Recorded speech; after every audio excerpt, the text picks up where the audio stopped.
Hi friends, எல்லோருக்கும் வணக்கம். எல்லோரும் எப்படி இருக்கீங்க? எல்லோரும் நல்லா இருப்பீங்கன்னு நினைக்கிறேன். எங்கள் ஊரில் காலையிலே சரியான மழைங்க ஃப்ரெண்ட்ஸ். உங்கள் ஊர்லலாம் மழையான்னு சொல்லி சொல்லுங்கள்.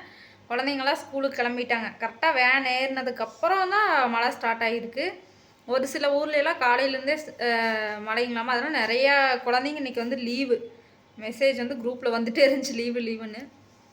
இவங்க எப்படியே ஸ்கூலுக்கு கிளம்பி போயிட்டாங்க. நல்ல வேலை. அதுக்கப்புறம் மழையே இல்லைங்க ஃப்ரெண்ட்ஸ். ஒரு 9 மணி வரைக்கும் 10 மணி வரைக்கும் தான் இருந்திருக்குன்னு நினைக்கிறேன். அதுக்கப்புறம் சுத்தமாக மழை இல்லை. இப்போ லைட்டாக வெயில் வரக்க ஆரம்பிச்சிருச்சு.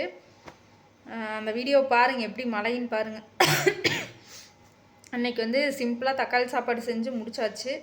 உங்கள் வீட்டிலலாம் என்ன சமையல் அப்படின்னு சொல்லி சொல்லுங்கள். அரிசியும் பருப்பு செஞ்ச பருப்பு போட்டு குழந்தைங்களுக்கு கொடுக்கறதுக்கு.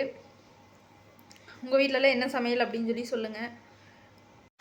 ஹாய் ஃப்ரெண்ட்ஸ், இன்றைக்கி பாருங்கள் நம்ம ஊரில் சரியான மழைங்க ஃப்ரெண்ட்ஸ். காலையிலேருந்து கரெக்டாக வேன் விட்டதுக்கப்புறம் மழை ஸ்டார்ட் ஆகிடுச்சு.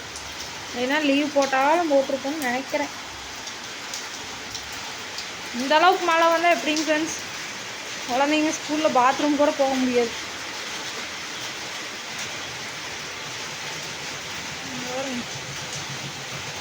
நல்ல மழை. ஈரோடு மாவட்டத்தில் சரியான மழை. நீங்கள் எந்த மாவட்டம் அப்படின்னு கமெண்ட் பண்ணுங்கள். உங்கள் ஊர்லேயும் மழையா, ஸ்கூலெல்லாம் லீவான்னு சொல்லுங்கள். சரியான மழை. ஆனால் எங்களுக்கு வந்து லீவ் இல்லை. எப்போவுமே நம்ம ஸ்கூல் படிக்கிற டைம்லேருந்தே கருக்கள் இருந்தால் மட்டும்தான் லீவ் வரும். மழை இருந்தால் லீவ் இருக்காது. அந்த மாதிரி தான் இப்போது தண்ணி ஒழுகிட்டே இருக்குதுங்க ஃப்ரெண்ட்ஸ். இதை வந்து ரெடி பண்ணணும். தண்ணி வந்து இங்கே வந்து விழாத மாதிரி பண்ணணுங்க. வரும் பாசம் கட்டிடுச்சு மழை வந்து. ஒரு ஓஸ் வாங்கி இப்படி நெட்டாக வச்சு விடணும்னு நினைக்கிறேன். ஏதாவது பண்ணி மழை தண்ணி வராத அளவுக்கு பண்ணணும். எல்லாம் நாரி போச்சுங்க. வரும் சாக்கு கால் துடைக்கிற போட்டு வந்து எடுத்து உள்ளே போடாமல் அது நாரி போச்சு.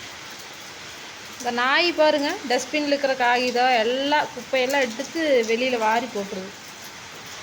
ஏன்னா கேட்டும் இல்லையா, சௌரியம் எல்லாத்துக்கும். இந்த கொடியை கூட எங்கள் வீட்டுக்காரனாலும் பிடுங்க முடியல பாவம். இங்கே பாருங்க, இது படர்ந்து வந்தால் என்ன ஆகுறது? நான் இன்றைக்கி தான் ரொம்ப நாள் கழித்து வந்தேன். நானாவது மழை நின்றதுக்கப்புறம் பிடிங்கி விடணும். விட்டோம்னா ஃபுல்லாக படர்ந்து போயிடும். ஃப்ரெண்ட்ஸ், மழை பார்த்தீங்களா? பிரித்து மேய்ஞ்சிட்டு இருக்குது எங்கள் ஊர்லலாம். உங்கள் ஊர்லலாம் எப்படின்னு சொல்லி சொல்லுங்கள். இப்போ நான் மறுபடியும் திரும்ப நீலாமலைக்கு கிளம்புறேன். அதனால் நைட்டியெல்லாம் எடுத்து வச்சாச்சு. நேற்று வரும்போது கொண்டு வந்தேன். நேற்றே வந்துட்டேன். வரும்போது கொண்டு வந்துட்டு இப்போ போகும்போது எடுத்துகிட்டு போகிறது. இதுதான் எனக்கு வேலை. அங்கே போனால் அங்கே வச்சுருக்கிறது, இங்கே வந்தால் இங்கே எடுத்துகிட்டு வர்றது. இதுதான் என்னுடைய வேலைகள். ஃப்ரெண்ட்ஸ், இங்கே பாருங்க, இதெல்லாம் வந்து பேக் பண்ணியாச்சு. இது ஃபுல்லாக நைட்டி இருக்குது. நாங்கள் எடுத்துகிட்டு போகிறேன். வேணும் அப்படிங்கிறவங்க தயவு செஞ்சு போஸ்ட் போட்டிருப்பேன், அதில் பார்த்துட்டு வாட்ஸ்அப் பண்ணுங்கள், சரிங்களா? பாருங்க, மழை நின்றுச்சு. பார்த்தா வெட்டாப்பு விட்டுருக்குதுங்க ஃப்ரெண்ட்ஸ். ஓகேங்க ஃப்ரெண்ட்ஸ், நான் வீட்டுக்கு கிளம்புறேன். லேட் ஆகிடுச்சு. அங்கே போயிட்டு இருக்கிற வேலையெல்லாம் பார்க்கலாம். துணியெல்லாம் எப்படி காய வைக்கிறீங்கன்னு எனக்கு தெரியல.